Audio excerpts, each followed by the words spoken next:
నా దానిలో వచ్చి పంపిస్తాను టైం ఒక్క నిమిషం అన్న ఒక్కసారి చూడు ఫోటో కావాలన్నాడు జయేష్ అన్న కొంచెం సైలెంట్ ప్లీజ్.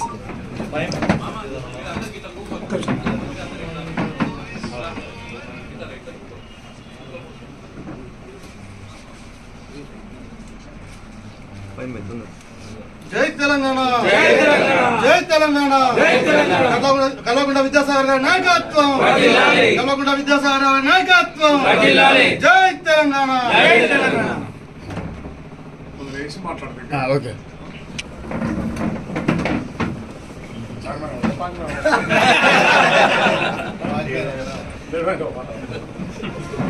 అంటే నేను ఊహించలే నువ్వు పోతావు ఇంతగా అనుకోని టికెట్ ఇస్తాను చెప్పి టికెట్ ఇస్తే చేసి మన రజానా ఇంటికి పోకపోయాడు అంటే నేను ఊహించలేదు అన్నాడు. పేపర్ పొద్దున చూసినాక తెలియదు బాబాయ్ మీద ఎంత ప్రెషర్ భగవాన్ నా మాట మీద ఆగిన ఆయన ఫస్ట్ ప్రెషర్ ఉండాలి మీరు. సజ్జు ఇడు సజ్జుడు జై తెలంగాణ, జై తెలంగాణ. సాగర్ అన్న నాయకత్వం, కేసీఆర్ గారి నాయకత్వం, సంజయ్ గారి నాయకత్వం, జై తెలంగాణ. शह नशीब तशीफ फरमा हरदिल अजीज विद्यासागर साहब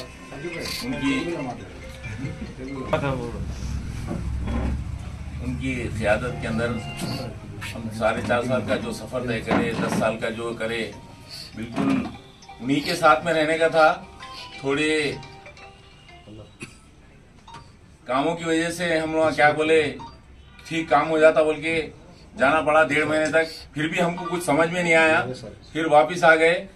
वो हमारे वालिद जैसे है, बिल्कुल उनके जो कामें हैं बिल्कुल सही है। और 10 साल के जो सफर के अंदर हमने जो केसीआर साहब को देखे, विद्यासागर राव साहब को देखे, कहीं भी कोई चीज का इंसिडेंट नहीं हुआ। ये 9 महीने के अंदर 10 जगह तो 5 जगह तो कर्फ्यू लगा के छोड़िए, और हुकूमत कैसा चलाते हैं और क्या करते हैं समझ में नहीं आता। और फिर जब तक हम इधर नहीं आए हमको सुकून नहीं हुआ, क्योंकि हालात भी बिल्कुल नासाज हो रहे हैं। जितने भी मेरे साथियां गए हैं बिल्कुल उनको भी मैं तहे दिल से दावत भी दे रहा हूँ, शुक्रिया अदा कर रहा हूँ। फिर कि हमारे लिए यही दरवाजा खुला है और यही घर को हम आना है, दूसरे घर को हम रह नहीं सकते और बैठ नहीं सकते, कहीं जा नहीं सकते। और जो कुछ भी है हमारे विद्यासागर और साबिश है, हमारे लिए कोई हमारे लिए काम नहीं कर सकता।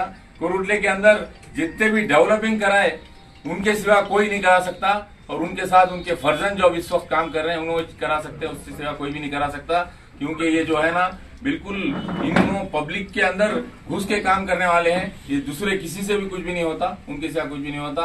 ये जो मुझे मौका दिया गया और फिर मुझसे फिर वापसी में आने के बाद मैं जो खुशी महसूस कर रहा हूँ, और फिर आने वाले इंतखाबात के अंदर बिल्कुल अच्छी तरीके से काम करके आपका नाम जैसा है वैसे ही रखूंगा। मैं अभी कभी किसी सूरत में किसी हालत में कहीं भी नहीं जाऊंगा, मुझे मौका देगा, शुक्रिया अदा करता हूँ। जय तेलंगाना, जय तेलंगाना, जय तेलंगाना.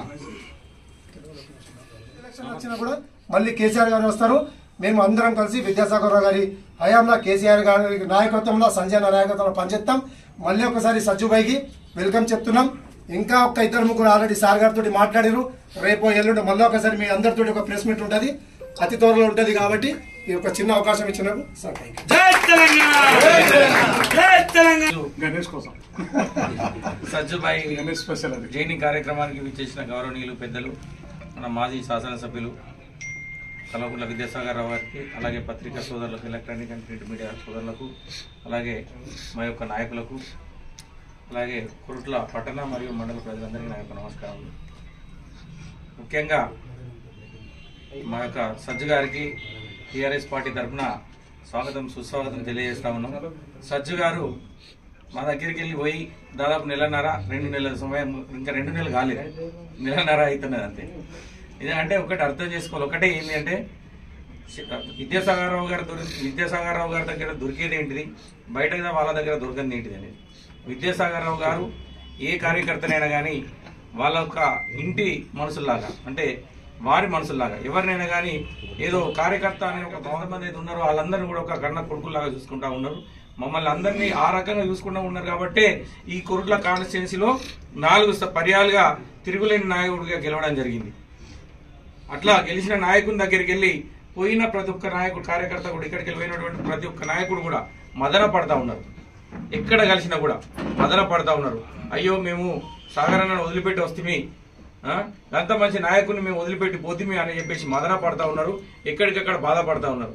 వాళ్ళే ఫోన్లు చేస్తా ఉన్నారు. రిటర్న్ గా సార్ కూడా ఫోన్ చేస్తా ఉన్నారు. సార్ మేము వస్తాం సార్ మీ దగ్గరికి అని. మేము అడుగుడు కాదు, వాళ్ళే ఫోన్ చేస్తా ఉన్నారు. ఎందుకు అని అంటే ఒక నాయకుడు ఫోన్ ఒక నాయకుడు కలిసి చెప్తా ఉన్నాడు, అన్న కనీసం అక్కడికి ఎక్కడికో కాడికి పోయినాం కానీ కనీసం మర్యాద కానీ కనీసం పేరు పెట్టి పిలిచే నాయకుడు కూడా మా దగ్గర లేడు. కానీ సాగరన్న దగ్గర ఉంటే పనులు అయినాయో కాలేవో, గవర్నమెంట్ ఉన్నదో లేదో, గవర్నమెంట్ లేకపోతే కానీ కనబడేటప్పుడైతే కడుపు నిండా మాట్లాడుతుండే అని చెప్పేసి అయితే ప్రతి నాయకుడు అనడం జరుగుతుంది. గది చాలు ఇప్పుడు. ఎందుకంటే మనిషి ఏదో సంపాదించాలని అవసరం లేదు, పొలిటికల్లో ఏదో చేసినాం అనేది కాదు. పోయిన మనిషి మదన పడుతున్నాడు అంటే ఈ యొక్క వ్యక్తి ఏ రకంగా వాళ్ళందరినీ చూసుకున్నాడు అనేది కదా ఒక్కటే చాలు.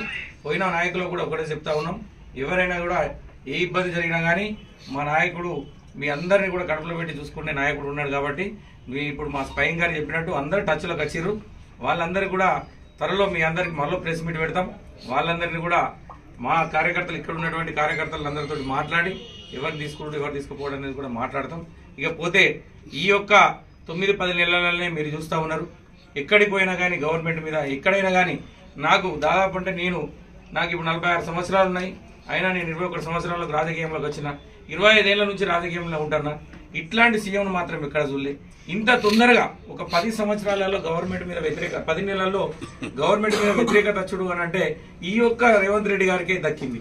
29 రాష్ట్రాలలో 29 మంది సీఎంలలో ఈ ఒక్క రేవంత్ రెడ్డి గారికి దక్కింది తప్ప ఎక్కడ కూడా మన తెలంగాణ రాకన ముందు ఉమ్మడి ఆంధ్రప్రదేశ్ ఉన్నది.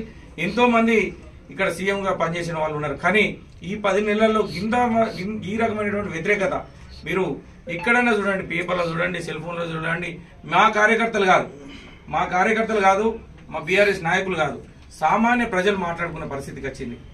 ఎక్కడ చూసినా కానీ సామాన్య ప్రజలు ఇదేందుకు ఎత్తి మీ ఓటు అని మదన పడుతున్నారు తప్ప ఎక్కడైనా కానీ అయ్యో మేము ఓటేసినాం అని చెప్పేసి అనుకున్న పరిస్థితి లేదు. మొన్న సెల్ ఫోన్లో చూసినా, వాట్సాప్లో చూస్తున్నాం, ఆయన ఓటేసినందుకు చెప్పుతోడు కొట్టుకుంటున్నాను, చెప్పు తీసి కొట్టుకోవడం జరిగింది. నిజంగా ఆ పరిస్థితి వచ్చింది అని అంటే ఇప్పుడు ఒక నాయకుని దగ్గరికి పోయిన వాళ్ళు తిరిగి వచ్చి మేము వస్తాము, మీరు మా కళ్ళకు వస్తున్నారు, మీరు మా నాయకుడు మీరు మీ ఆధ్వర్యంలో పనిచేయాలని చెప్పేసి ఏ రకంగా వస్తున్నారో ఆ రకంగా ప్రజలు ఉండాలి తప్ప చెప్పుతోడు కొట్టుకునే పరిస్థితికి వచ్చింది. కాబట్టి నిజంగా సిగ్గుపడతా ఉన్నాం. ఈ తెలంగాణ రాష్ట్రం ఏర్పడ్డప్పుడు 29 రాష్ట్రాలలో కేసీఆర్ గారి నాయకత్వంలో 29 రాష్ట్రాలలో అగ్ర రాష్ట్రంగా ఉండే. చిన్న రాష్ట్రం మొన్న మధ్యలో ఏర్పడ్డా కానీ అగ్ర రాష్ట్రంగా అన్నిటికంటే డెవలప్మెంట్ రాష్ట్రంగా ఉండే. కానీ ఇప్పుడు మీ తెలంగాణ అంటే ఏం తెలంగాణ రానే పరిస్థితికి వచ్చింది. నిజంగా ఒకటే తెలియజేస్తా ఉన్నాం, రేవంత్ రెడ్డి గారికి కానీ కాంగ్రెస్ కేసీఆర్ గారిని కానీ తిట్టుడు బంద్ చేసి ప్రజలకు ఏం చేయాలా, ప్రజలకు ఏ అవసరాలు ఉన్నాయి. ఇప్పటి వరకు కూడా 10 నెలలు అవుతుంది, ప్రజలకు ఇది చేస్తామని ఒక సిస్టమేటిక్ ఒక పని లేదు వాళ్ళ దగ్గర. ఏ ఒక స్కీమ్ తీసుకొచ్చినా కానీ ఆ స్కీమ్ ప్రజలకు పూర్తి స్థాయిలో అందటం లేదు. ఏ రకంగా అంటే కేసీఆర్ గారు ఉండేది ఒక రైతు బంధు వచ్చింది. రైతు బంధు ఇచ్చినప్పుడు ఒకటే చెప్పుకోవాలి, ఎందుకంటే రైతు బంధు ఇచ్చినప్పుడు చాలా మంది అన్నారు ఏమని, 100 ఎకరాలు ఉన్న వాళ్ళకి ఇచ్చిండు, 50 ఎకరాలు ఉన్న వాళ్ళకి ఇచ్చిండు అని. ఆ 100 ఎకరాలు 50 ఎకరాలు ఉన్నోళ్ళు ఊర్లలో ఉండరు, ఎక్కడనో ఉండొచ్చు, అది 1-2% ఉండొచ్చు. కానీ ఇవాళ రుణమాఫీ చేసినావు, 2 లక్షల రుణమాఫీ అంటున్నావు. ఇవాళ ఒక 20-25% మందికి కూడా గ్రామాలలో రుణమాఫీ కాలేదు. ఒక రుణమాఫీ 25% మందికి అయింది. మిగతా 70-75% మందికి ఎవ్వరు కూడా ఒక రుణమాఫీ కాకుండా ప్రతి ఒక్కడు ఆఫీసుల చుట్టూ తిరిగే పరిస్థితి ఉంది. ఆనాడు రైతు బంద్ చేసినట్టు ఏ రోజు కూడా ఆఫీసుల చుట్టూ ఏ ఒక్క రైతు కానీ ఒక్కొక్క సామాన్య ప్రజలు కానీ ఎక్కడ కూడా ఆఫీసుల చుట్టూ తిరగలేదు. ఇవాళ నీ రుణమాఫీ కోసం ఏ ఆఫీస్ పోవాలా, ఫోటోలు దిగాలా. అగ్రికల్చర్ ఆఫీసర్ ఏఈఓ ఉంటాడు, ఆయన ఉన్నాడా లేదా తెలుసుకోవాలా. రేషన్ కార్డు ఉన్నదా లేదా తెలుసుకోవాలి. రేషన్ కార్డు లేకపోతే ఒక డిక్లరేషన్. ఈ రకంగా ఆఫీసుల చుట్టూ తిరిగేందుకు జిరాక్స్లకు పైసలకి అయిపోతున్నాయి తప్ప మళ్ళీ ఆ పైసలు కూడా వస్తాయా లేవా అనే నమ్మకం కూడా ఇప్పటికీ ప్రజలకు కలగజేస్తలేడు. కాబట్టి నిజంగా రాబోయే నిన్న మధ్యలోనే మా యొక్క రైతు సోదరులు కూడా సెలవు కలెక్టరేట్ కూడా పెట్టడం జరిగింది 4వ తారీఖు నాడు. రైతులందరూ కూడా పట్టణాల్లో ఉన్నటువంటి రైతులందరూ కూడా ఈ 4వ తారీఖు నాడు కదిలి రావాలి. స్వచ్ఛందంగా ఎవరో ఒక పార్టీ నాయకులు కాదు, పార్టీలో ఎవరు చెప్పేదానికి లేదు. ఎవరైతే రుణమాఫీ కాని నాయకులు ఉన్నారో, రుణమాఫీ కాని రైతులు ఉన్నారో వారందరూ కూడా స్వచ్ఛందంగా రావాలని చెప్పి తెలియజేస్తా ఉన్నాను తప్ప మా పార్టీ తరఫున మాత్రం కాదు. అది వాళ్ళు ఎవరు రానోళ్ళు ఉన్నారో కడుపు నొప్పి ఉన్నోళ్ళు డాక్టర్ దగ్గరికి పోవాలి అంతే తప్ప కడుపు నిండిలో లోలు పోరు. కాబట్టి ఆ 4వ తారీఖు నాడు ఇక్కడున్న రైతులు కూడా అందరు రావాలని చెప్పి తెలియజేస్తున్నాం. రేవంత్ రెడ్డి గారికి కోరేది ఒకటే, ఏ స్కీమ్ పెట్టినా కానీ పూర్తి స్థాయిలో కేసీఆర్ గారు అయితే ఏ రకంగా అయితే ఇచ్చిండ్రో తెలంగాణ రాష్ట్రానికి, తెలంగాణ ప్రజలకు ఆ రకంగా పూర్తి స్థాయిలో ఇచ్చేటట్టు చేయాలి తప్పితే ఏదో ఇస్తున్నాం కదా అని చెప్పేసి తులసి పత్రం మందికి ఇచ్చి మిగతా అందరినీ కొట్లాడుకున్న పరిస్థితి గ్రామాలలో వస్తుంది. కాబట్టి దయచేసి రేవంత్ రెడ్డి గారు ఏ స్కీమ్ చేసినా అందరికి ముట్టేటట్టు, అందరికి వచ్చేటట్టు చేయండి అని చెప్పి తెలియజేస్తూ ఈ అవకాశం ఇచ్చినటువంటి నాయకులు మన విద్యాసాగర్ రావు గారు, మా జగిత్యాల జిల్లా బీఆర్ఎస్ పార్టీ అధ్యక్షులు విద్యాసాగర్ రావు గారిని మాట్లాడాల్సిందే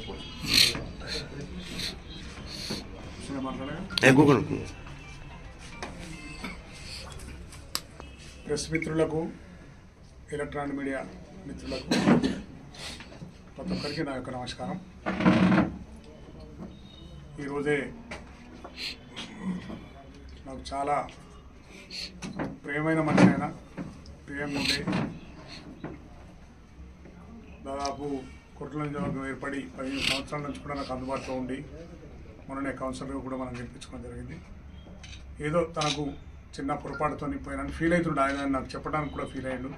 ఏదో నా సార్ నెత్తిని దయ మూసినట్టు అయిపోయింది, అట్లా అయిపోయింది సార్, నాకు నా మనసు ఒప్పుకుంటలేదని చెప్పి ఇవాళ మీ నాయకత్వంలో ఉంటా నేను, ఎందుకంటే మీ ప్రేమ ఆప్యాయతనే అని చెప్పి వచ్చిన మా సజ్జుబాయి గారికి స్వాగతం పలుకుతాం. మా గౌరవ కౌన్సిలర్ బాబాబాయి గారు, సునీల్ గారు, అదేవిధంగా రాయేష్ పార్టీ అధ్యక్షులు, అదేవిధంగా మురళి గారు, పోతే సత్యం గారు, మిగతా కోప్షన్ గారు, అన్వర్ గారు, గౌరవ సర్పంచ్, మాజీ సర్పంచ్, సర్పంచులు, పాత్రికేయ మిత్రులందరికీ మరొకసారి నమస్కారం తెలియజేస్తూ చాలా తృప్తిగా ఉంటుంది. ఎందుకంటే కోట్ల వరకు ఏర్పడు, కోట్ల ప్రజలు నన్ను 4 సార్లు ఎమ్మెల్యే గెలిపించడు, కోట్ల అభివృద్ధి విషయంలో ఎక్కడ కూడా తక్కువ కానీ ఎవరు చేయలేరు కూడా. ఛాలెంజ్ చేస్తారు దాన్ని ఎప్పటికైనా, కానీ ప్రజలే గుర్తిస్తారు. ఎక్కడ ఏది చెప్తే అది నిమిషాల మీద పని చేయించి ప్రజలను ఆదుకున్నాం. అదే ఫలితం మొన్న డాక్టర్ సంజయ్ నా కొడుకును పెట్టినా కానీ గెలిపించిన ప్రజలు. అంత టైట్ ఉన్నది అని చెప్పి ప్రతి మనిషి అన్న, ఓ పెద్ద మనిషి వచ్చి పోటీ చేసి ఎన్ని మాటలు మాట్లాడినా, ఎన్నో సోషల్ మీడియాలలో తండ్రి కొడుకు కొట్లాడుకున్నాడు, తండ్రికి అదని ఇదని అని ఎన్నో దొంగ సోషల్ మీడియాలు పెట్టినా ప్రజలు నమ్మకుండా మంచి మెజార్టీతో 10,000 మెజార్టీతో గెలిపించాను. అంటే కోట్ల ప్రజలకు నాకున్న అనుబంధం అది. ఎందుకంటే నేను ఎప్పుడు చెప్పుకుంటాను ఎమ్మెల్యే గెలిపించాను, మొన్న నా కొడుకును 5వ సారి గెలిపించాను.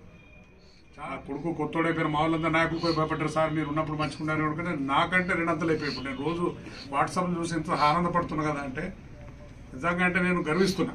ఇంత మంచి కొడుకు, ఇంత తెలివైన కొడుకు ఇవాళ ఇక్కడ పోరాటం చేస్తున్నాడు, ఒక రోజు పోయి హైదరాబాద్లో పోరాటం చేసి వస్తున్నాడు. ఇవాళ హైదరాబాద్ ప్రోగ్రామ్ ఉంటే రాత్రి పోతున్నాడు, మళ్ళీ రేపు వచ్చి ఇక్కడ. నేను మొదటనే చెప్పిన నాన్న నైట్ నేను తిరగగా నువ్వు తిరగకంటే కూడా ఏ రాత్రి వస్తున్నాడు ఏ రాత్రి పోతున్నాడు ఆ విధంగా ప్రజలకు పనిచేస్తున్నాడు. ఒకటే అర్థం నాకు ఒకనాడు చెప్పాడు, డాడీ మీరు తిరుగుతున్నాయని అనుకుంటే ప్రజల మధ్య ఉండి ఎప్పుడు చూసినా మెట్టిపిల్లలు కోట్లలో ఉంటుండే నన్ను అడుగుతుండే. అప్పుడు ఏం చేస్తాడే ఐడియా అంటుండే. కానీ ఇప్పుడు అర్థమైంది డాడీ మీరు ఉన్నదంటే అర్థం, మీరు ఉంటేనే అన్ని సార్లు మిమ్మల్ని గెలిపించారు. నేను కూడా ప్రజల మధ్యన ఉంటాను, హాస్పిటల్ పోతున్నాడు ఇక్కడ హాస్పిటల్ పెట్టుకున్నట్టు పొద్దున్నే పేషెంట్తో చూసుడు, ఎవరు వస్తే వాళ్ళకు హైదరాబాద్ పంపించడం, వాళ్ళకు సహాయం చేసుకుంటూ పొద్దునుంచి సాయంత్రం దాకా ప్రభుత్వం ఉన్నా లేకున్నా అభివృద్ధి కోసం ఎక్కడ అభివృద్ధి అవసరం ఉన్నదో దానికోసం పోరాటం చేస్తాను కానీ అభివృద్ధి చేస్తున్న దిశలో పోతున్నాడు. పోయేటప్పుడు కొంచెం బాధ కలిగింది మధ్యన, ఎందుకంటే ఏ తుఫాన్ వచ్చింది, ఏ సైక్లోన్ వస్తున్నది, మనం ఉండేటట్లేము. అప్పుడు ఒకసారి సైక్లోన్ వచ్చినాడు ఏం చేసాం, అందరం భయపడిపోయి ఇక్కడికి దాచుకున్నాం, ఆడ దాచుకున్నాం, ఈడ పడుతుంది అంటే ఆడ పడితే పరిచయం అన్నట్టు కొంతమంది నాయకులు అంటే లాభపడ్డ నాయకులే పార్టీలో ఉండి పార్టీ పేరు మీద నాతోని పని చేయించుకొని చేసుకున్న నాయకులే కొంతమంది వెళ్ళిపోయి మీరు అందరూ చూశారు. తుఫాన్లకి అలా పోతే అలా పోకపోతే చంపేస్తారంట అన్న ఫీలింగ్ చేస్తాం. కానీ వాళ్ళు ఏం చేస్తున్నారో తెలుసు, వాళ్ళు ఏమేం చేస్తున్నారు వాళ్ళు ఇప్పుడు పోయినాక తెలుస్తున్నారు, వాళ్ళకి పోయినాక ఏర్పడుతున్నది వాళ్ళకి కూడా. ఎందుకు వచ్చిన మన ఫీలింగ్ ఇప్పుడు మొదలవుతుంది. వాళ్ళందరికీ ఒకటే నేను కోరుతున్నాను, కన్న తల్లి అన్నం పెట్టిన తల్లి, మీ అందరి నాయకులను తయారు చేస్తున్న తల్లి, మీ అందరి నా సొంత బిడ్డ లెక్క. నా సంజయ్ ఎట్లా చూసినో మీ అందరికి కూడా అదే విధంగా చూసి ఇక్కడ కూడా వ్యత్యాసం లేకుండా అందరి కాపాడిన మంచి చెడుకు వాళ్ళ కష్టం వచ్చినా సుఖం వచ్చినా అన్నింటిలోనే అందుబాటులో నా వంతుగానే సాయం చేశాను. అటువంటి నాయకులు పోయినా కొంత బాధ కలిగింది. నాకు కొంచెం బాధ అనిపించేది. ఇక బాధ అనిపిస్తే ఏం చేయాలి, బాధలు ఏం చేయాలని చెప్పి అంత నా హెల్త్ రిపేర్ చేయించుకున్నాను. స్టంట్ వేయించుకున్నా, కన్ను ఆపరేషన్ చేయించుకున్నా, పన్ను కొద్దిగా ఇరుకుతుంటే పన్ను పెట్టించుకున్నా. ఈ 5-6 నెలల నుంచి కొంచెం దూరం ఉన్నా. మీ అందరు పత్రికా మిత్రులకు కూడా కలవలేదు నేను ఎక్కడ కూడా. ఇవన్నీ రిపేర్ చేయించినాయి, మళ్ళీ తయారు కావాలి, మళ్ళీ రేపు వచ్చే సంస్థాగత ఎన్నికలు కానీ దాన్ని పోరాటం చేయాలని చెప్పి తయారవడానికి కోసమే 4-5 నెలల నుంచి ప్రెస్ మిత్రులను కూడా కలవలేకపోయాను. దానికి కొంచెం చింతించిన. తప్పగా నా శక్తి ఉన్న రోజు మీకు ఎన్నడో చెప్పిన, నా కొరట్ల ప్రజల కోసం నా శక్తి ఉన్న రోజు మా ప్రజలందరూ కూడా తెలియజేస్తున్నాం మీ ఎలక్ట్రానిక్ మీడియా ద్వారా. నా శక్తి ఉన్న రోజులు మీకుంటా, మీకోసం ఉంటాను. మీరు భయపడకండి, ఎవ్వరికి భయపడవలసిన ఉండదు. మీకు అటువంటి పరిస్థితి వస్తే మీ ఇంటి ముంగడ కావాలి కుక్కలకి కూర్చొని పనిచేస్తా, మీరు కాపాడుతాను. కూడా సార్ ఉంటలేడు కదా అనేది లేదు, ఫోన్ చేస్తే వస్తాను. ఫోన్ చేస్తే వస్తా. చెప్పిన మీకు ఇంతకుముందు నా హెల్త్ పర్మిట్ చేయక కొంచెం అన్ని హెల్త్ అంతా రిపేర్ చేయించుకుంటున్నా.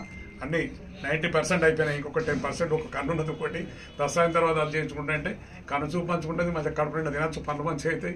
ఇక గుండె మంచిగా అయ్యేటట్టు స్టంట్ అయిపించడం అయిపోయింది. ఏ ప్రాబ్లం లేకుండా ఉంటుంది కనుక ఇవన్నీ చేసుకుంటాను. కాగినా కానీ నా ప్రజలందరినీ కాపాడుకునే బాధ్యత మాది.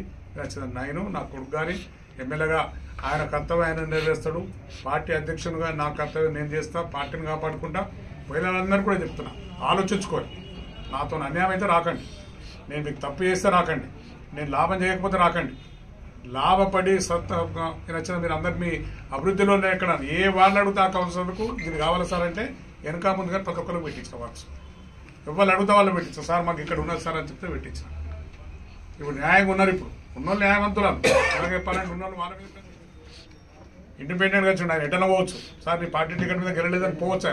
ఆయన నా మీద నమ్మకంతో నా మీద నమ్మిడు కనుక నా మీద నమ్మకంగా నేను నమ్మిన వ్యక్తిగా ఆయన చేత బాబాబాయ్ ఒక్క మాట వైపగానే లేదు సార్ నేను ఎటువను మీరు ఎడిచిపెట్టుకోవాలని అట్లా ఆగి ఉన్నాడు. సత్యంగా వీళ్ళందరూ ఎందుకంటే నమ్మకంగా ఉన్నారు. వీళ్ళు సునీల్ కూడా ఇప్పుడు 15 ఏళ్ళ మా ఎమ్మడి ఉండబట్టి నేను కోర్టులో ఏర్పడక ముందరి నుంచే ఆయన పరిచయం మనకు. ఆయన సునీల్ కూడా 15 ఏళ్ళ నుంచి నాతో ఉన్నాడు కనుక ఎవరు ఇచ్చిపెట్టుకోలేదు. కొంతమంది వేలు 15 ఏళ్ళ నుంచి ఉన్నోళ్ళు వేలు, అంతకుముందు 15 ఏళ్ళ కన్నా మొదటి నుంచి ఉన్నోళ్ళు వేలు. వాళ్ళ నాయకులను తయారు చేసినా, వాళ్ళకి నచ్చిన వాళ్ళ పొజిషన్ వేయించినా పెన్షన్లో వేరు. బాధపడతలేండి. భగవంతుడు నమ్మేటోడు. ప్రజలు నమ్ముతా, ప్రజలు ఉన్నారు. మళ్ళా ప్రజలందరూ చూస్తున్నారు. ఎవరేది అనేది ప్రజలకు తెలుసు. ప్రజలు అంటే ఏంటనే అన్నారు, వాళ్ళు ఎందుకు బదనాం అవుతారు. బిడ్డ మా అవకాశం వచ్చినప్పుడు ఓటు వచ్చినప్పుడు తొక్కుడు దొక్కుతామని చెప్పి ఆలోచిస్తారు. కొరట్ల ప్రజలు తెలివైన వాళ్ళు అందరి కొరట్ల నియోజకవర్గ కొరట్ల పట్టణంలో ఉన్న ప్రజల తెలివి ఎక్కడ లేదు. నిజంగా అబ్జర్వ్ చేస్తాను. ఎక్స్పోజ్ గారు మెడల కండవ వేసుకొని తిరగరు.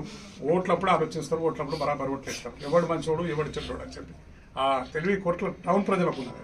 నేను ప్రసాద్ చెప్తా, అందరికి చెప్తే ఇవాళ ఇప్పుడు కాదు, ఎక్కడ మిత్రులకు చెప్తా, ఎక్కడ ఎక్స్పోజ్ గారు ఎక్కడ వచ్చేసారు ఈ పార్టీ ఆ పార్టీ అని తిరుగుతారు. ఓట్లు వచ్చినప్పుడు మాత్రం ఎక్కడ దెబ్బతీయాలో అక్కడ దెబ్బతీస్తారు. అటువంటి ప్రజలను కనుక ప్రజలను కూడా ఆలోచించుకొని చెప్తాను. నేను తప్పు చేస్తే ఎక్కడ నా 15 ఏళ్ళ లోపల ఎవరైనా ఏళ్ళు పెట్టి చూపించే పని నేను ఎక్కడ చేస్తే నా నమ్మకాన్ని ఏళ్ళు పెట్టి చూపించిన ప్రజల కోసం అంతమే పనిచేసాం. నా తిరగనే నా కొడుకు కూడా అదేవిధంగా పనిచేస్తున్నాడు కనుక ప్రజల సేవ కోసమే. మాకు ఇల్లేదో వస్తుందని కాదు, ఇల్లు 1000 కోట్లు సంపాదించుకుంటామని కాదు. సంపాదించుకోవాలంటే మాకుండే వ్యాపారాలను అన్ని బంద్ చేసుకుని ఇలా వచ్చిన కనుక ఇప్పటికైనా పోయిన నాయకులు కూడా ఆలోచించుకొని ఆత్మ విమర్శన వేసుకొని ఉదయం మీద చేతి వేసుకోండి. అన్నారు చేతి వేసుకొని ఇప్పటికైనా మారండి. చేత అన్నం పెట్టిన తల్లిని మరవకండి. పాలు తాగి తల్లి 2 మీద గుర్తకండి. నచ్చిందా వచ్చి ఎప్పటికైనా రండి, వచ్చి మన పార్టీలో పనిచేయండి అని చెప్పుకుంటున్నాం. ఈ విషయానికి వస్తే ప్రభుత్వం వచ్చింది ఏదో అయిపోతుంది. ఎందుకంటే ప్రభుత్వాన్ని చూస్తే అట్లా భయపడుతున్నారు. పొద్దున్న లేస్తే నేను రాత్రి టీవీలో చూసిన ఏదైతే కొండా లక్ష్మణ్ బాబుజీ ప్రోగ్రాం జరిగింది హైదరాబాద్లో జరిగితే రేవంత్ రెడ్డి మాట్లాడితే కొండా లక్ష్మణ్ బాబుజీ గారు ఏది సంపాదించుకోలే, నీతి నిజాయితీగా ఉన్నాడు, ఆయన రాజకీయం చేసిండు. కానీ కొంతమంది నాయకులు నచ్చిన ఫామ్ హౌస్ కట్టుకున్నా, నీకు లేదా ఫామ్ హౌస్ ఉన్నది, నువ్వు బజార్లో ఉన్నావు, రోడ్డు మీద ఉన్నావు, నీకు బంగ్లా లేదా, నువ్వు సంపాదించుకోవాలి. రోడ్డు మీద ఉన్నావంటే గుడిసెల్లో అంటే చెప్పచ్చు, గుడిసెల్లో చెప్పచ్చు. సార్ నాకు గుడిసెల్లో ఉన్న 25-30 ఏళ్ళ నా రాజకీయ జీవితంలో కానీ ఇవాళ బంగ్లాలో రాలేదని చెప్పచ్చు. నీకు బంగ్లా లేదా, నీకు ఆస్తులు లేవా, నువ్వు ఓటు కేసులో దొంగతనంలో జైలుకు పోయినావు, నువ్వేం మంచి అని చెప్పుకుంటావు. ఎదుటి ఓడిని తిట్టుడు ఓ మైక్ అందుకున్నాడంటే కేసీఆర్ తిట్టుడు, కేటీఆర్ తిట్టుడు, హరీష్ రావు తిట్టుడు, టీఆర్ఎస్ ప్రభుత్వం తిట్టుడు. తెలంగాణ తెచ్చిన మనిషి ఆయన. మహాత్మా గాంధీ గారు భారతదేశం స్వతంత్రం తెచ్చి ఇలా చేతులు ఎత్తి నమస్కారం చేస్తున్నాం స్వాతంత్రం వచ్చిందని చెప్పి. ఇలా తెలంగాణ తెస్తే ఎన్ని విధాలు లాభం అయిందనేది ప్రజలు ఆలోచిస్తారు. తెలంగాణ రాకముందు ఏముండే, తెలంగాణ వచ్చినాక ప్రజలకు ఏం లాభం జరిగింది అనేది ప్రతి మనిషి కూడా ఆలోచించే టైం ఉన్నది కనుక అసలు నువ్వు ఎన్ని తిట్టినా పడే, నువ్వు ఎన్ని తిట్టినా నడవై, నీ నోరు బంద్ చేయబోదు. ఫస్ట్ అభివృద్ధి మీద ఆధారపెట్టు, ప్రజలకు ఏం చేయాలో చెప్పు నువ్వు. కానీ నచ్చిన మాట్లాడితే తిట్టు, బూత్ మాటలు. ఒక ముఖ్యమంత్రి ఓటుకు వచ్చిన మాటలు బూత్ మాటలు తిట్టే అలవాటే తప్పితే మాత్రం నువ్వు ఒక్కనాడు కూడా ప్రజలకు మేలు చేయాలని ముచ్చట్లేదు. తెలంగాణ తల్లికి పోయి దండం పెట్టింది లేదు, తెలంగాణ తల్లి మంచిగా లేదు, దాన్ని ఇటు మారుస్తా, ఆ విగ్రహాన్ని తీసేస్తాం. కొన్ని ఏంది రాజీవ్ గాంధీ ఏం చేసాడు తెలంగాణ కోసం? ఎంతమంది బిడ్డలు చంపుతుంది తెలంగాణ ఇచ్చింది కాంగ్రెస్ ప్రభుత్వం? ఎంతమంది బిడ్డలు చచ్చిపోయి 2 సార్లు, ఆనాడు 69లో ఉద్యమం, మొన్న ఉద్యమంలో ఎంతమంది? అప్పుడు నీ కాంగ్రెస్ ప్రభుత్వం ఉండే, ఇప్పుడు కూడా నీ కాంగ్రెస్ ప్రభుత్వం ఉండే. ఎంతమంది చచ్చిపోతే ఇలా తెలంగాణ ఇచ్చిన చెప్పి విగ్రహాలు పెట్టుకుంటారు. తల్లి విగ్రహం తీసేసి నచ్చిందా? ఎవరో పరాయి తల్లికి తీసుకొచ్చి పెట్టుకున్నాడు, సొంత తల్లికి తీసేసుకొని పెట్టుకునే పరిస్థితి. ఇలా విగ్రహం తీసేస్తా అంటాం, అన్ని తీసేస్తాం. ఆయన రూపురేఖలు లేకుండా ఇతను సెక్రటరీలో కూర్చుంటాం, మరి అది కూడా ఊడబడతాడు, మరి ఉంచుతాడు. సెక్రటరీలో కూర్చుంటాడు, ఆయన రూపురేఖలు లేకుండా చేస్తా, ఆయన ఏ పని చేసినా కానీ అవన్నీ మార్చేస్తా. ఇవే మాట్లాడు, నువ్వేం చేస్తావు చేయి. కొత్తగా టీఎస్ ఉంది, టీచర్ చేసినందుకు తన్ని ఓడగొట్టుకుని పరాయి తల్లి దగ్గర పోయినట్టు మా పరిస్థితి అని చెప్పి ఏడిసే పరిస్థితి నువ్వు తీసుకొచ్చావు. ఏది హైడ్రా ఎందుకు? అధికారం మీద తీసుకో, హైదరాబాద్ ప్రజల మీద తీసుకోకు. ఏ అధికారులు పర్మిషన్ ఇచ్చానో, రాంగ్ పర్మిషన్ ఇచ్చానో వాళ్ళని సస్పెండ్ చేయి. అది కానీ అధికారులతో పర్మిషన్ తీసుకొని కట్టుకున్న వాళ్ళని పట్టుకొని పేదోడు అప్పు తెచ్చుకొని పాపం నేను 1,20 లక్షలు పెట్టి కట్టుకున్నా, 8 రోజులు కూడా కాదు ఇంట్లోకి వచ్చి 8 రోజులకి నా ఇల్లు కూలిపోయిందని చెప్పి భార్య భర్తలు ఎడుతున్నాను. కట్టుబడి నువ్వు చేసే పుణ్యం అది, పాపం తగ్గుతుంది, ప్రజల ఉసురు తగ్గుతుంది. నీకు నచ్చిందా? ఇప్పటికైనా మారు, ప్రజల కోసం పనిచేయి. ప్రజలు నేను నమ్మి వేసినందుకు ప్రజలకు న్యాయం చేయి. ప్రజల ఏవైతున్నాయో నువ్వు ఇచ్చిన హామీలను నెరవేర్చు. నువ్వు 420 హామీలు ఇచ్చినావు, అన్నీ నెరవేర్చు మొదలు. ఆ నెరవేర్చిన తర్వాత నువ్వు ఏమైనా చేయగని చెప్తున్నావు, హెచ్చరిస్తున్నావు. ఆ నాయకులందరూ కూడా, కొట్ల నాయకులను కూడా కోరుతున్నా నేను, మీ ఆత్మవిమర్శన చేసుకొని ఖచ్చితంగా మీరందరూ వస్తే నేను ఒక బిడ్డలుగా నేను మళ్ళీ కూడా దగ్గర తీసుకుంటా. బిడ్డలు పోతారు, అప్పుడప్పుడు బిడ్డలు అలిగిపోతారు, మళ్ళీ వస్తారు. కొద్ది రోజులకు అర్థం చేసుకుంటారు, కొద్ది రోజులకైనా వచ్చి నచ్చిందా తండ్రి దగ్గరికి తల్లి దగ్గరికి వస్తారు కనుక ఇప్పటికైనా మీరు అర్థం చేసుకుని రండి. వాపస్ వచ్చి చక్కగా పార్టీ నుండి పనిచేయండి. ప్రజల కోసం పనిచేద్దాం, నా కోసం కాదు మీరు చేసేది, ప్రజల కోసం. మేము ఎంబడి ఉన్నాం, ఎక్కడొచ్చినా ఏదొచ్చినా మనం ఎంబడి ఉన్నాం. పోయినసారి వరదలు వచ్చినా వాకపోండి, రాత్రంతా తిరిగినాం. ఇక్కడ వచ్చిన ఈ వార్డు పక్కకు 16వ వార్డు వచ్చిన ఇదంతా తిరిగినాం, చేసే ప్రయత్నం చేసాం. ఆ వార్డు శాశ్వత పరిష్కారం చేయాలని కూడా ప్రపోజల్ తయారు చేసాం, ఎన్నో చేసాం. అన్ని ఎక్కడెక్కడ పెండి, రూపాయి పని లేదు. 9 నెలల్లో కూడా రూపాయి పని కొత్తది కోర్టుల నియోజకవర్గంలో చేసేది లేదు. మేము చేసిన ఇప్పుడు నాకు తెలిసిన మిగిలే ఉంటాయి, కానీ తప్ప కొత్త పని ఒక్క ఫండ్ కూడా రాలేదు. అటువంటి పరిస్థితి కల్పించి వచ్చే ఫండ్స్ ఆపేసారు. దాదాపు 20 కోట్ల నుంచి మనం తీసుకొచ్చాం. లాస్ట్ మూమెంట్లో శాంక్షన్ చేసినాం, టెండర్ ఇచ్చిన పెట్టినా కూడా అన్ని ఆపేసి ఎలా అభివృద్ధిని అడ్డుకున్నారు కనుక ప్రజలు కూడా అర్థం చేసుకోవాలి. ప్రజలు కూడా అర్థం చేసుకోవాలి. ఎన్ని చేయాలంటే చేస్తాం మనం. ఎవ్వరు అడుగుతుంది ఎక్కడ ఏదో కళ్ళు మూసుకుంటే కొరట్లపట్నం అంతా ఏర్పడేటట్టు తిరిగినాం. కొరట్లపట్నంలో ఎక్కడే కావాలనేది వాళ్ళు చెప్పినా చెప్పకుండా మా వంతుగా చేసినాం. అటువంటిది ఇలా ప్రజలు అర్థం చేసుకోవాలి. ఇప్పటికీ మీరు ఆ నమ్మకంతో మనం గెలిపించాను కనుక మేము సంతోషంగా ఉన్నాం. కానీ ఇప్పటికైనా అర్థం చేసుకున్నాం. పోయిన నాయకులకు కొంచెం బుద్ధి మారేటట్టు ఆ భగవంతుని మొక్కుని బుద్ధి మారి చక్కగా వచ్చి గర్వాపస్ అన్నట్టు ఇంటికి వచ్చి తన సొంత ఇంటికి వచ్చి ఉండాలని చెప్పి నేను కోరుతూ మీరు సెలవు తీసుకుంటున్నా. మీ అందరికీ నా యొక్క నమస్కారం.